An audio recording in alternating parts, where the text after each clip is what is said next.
Good day everyone! Today ay mag-unbox tayo ng Smart Posture Corrector ng Anlan.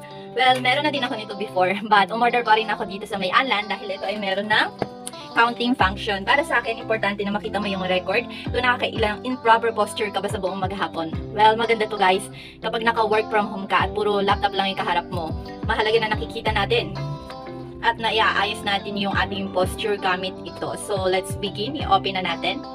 At i-explain ko din sa inyo kung paano siya gamitin. Okay. Saan lang natin. And habang binubuksan ko, mababasa mo dito sa likod nila yung Smart Sensor. Smart Sensor, ito yung kapag mali na yung posture mo, magbabibrate. Okay?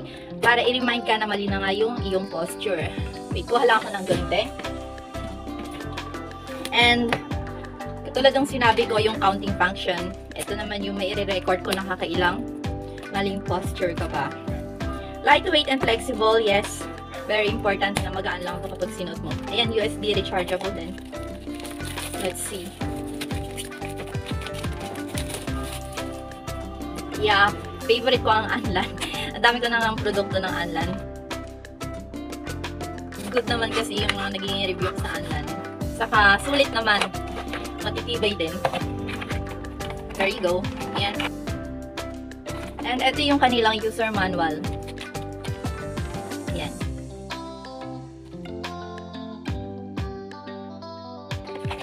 So, ito yung on. Wait, tanggalin pa lang.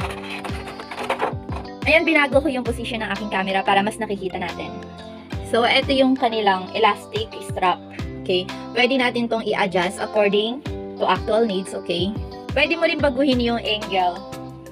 Pwede ka mag-set range 5 to 50 degrees according to age and physical condition.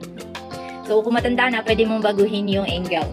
As you can see, ito yung count. Makikita mo, 6 count. Ibig sabihin, 6 na beses na yung maling posture.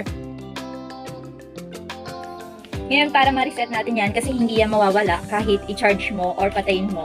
Try natin ha. Off natin.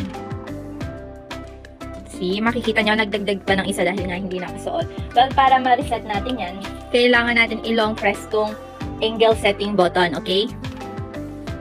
For 1 seconds. 1 second lang. Okay. As you can see, ayan, nag-zero count na. Okay guys, pag isusuot mo na, aabutin mo na lang sa likod mo yung on button, okay?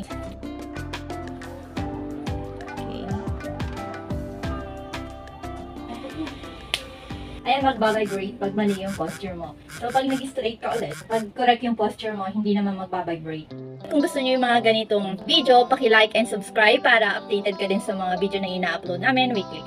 Thank you and stay blessed!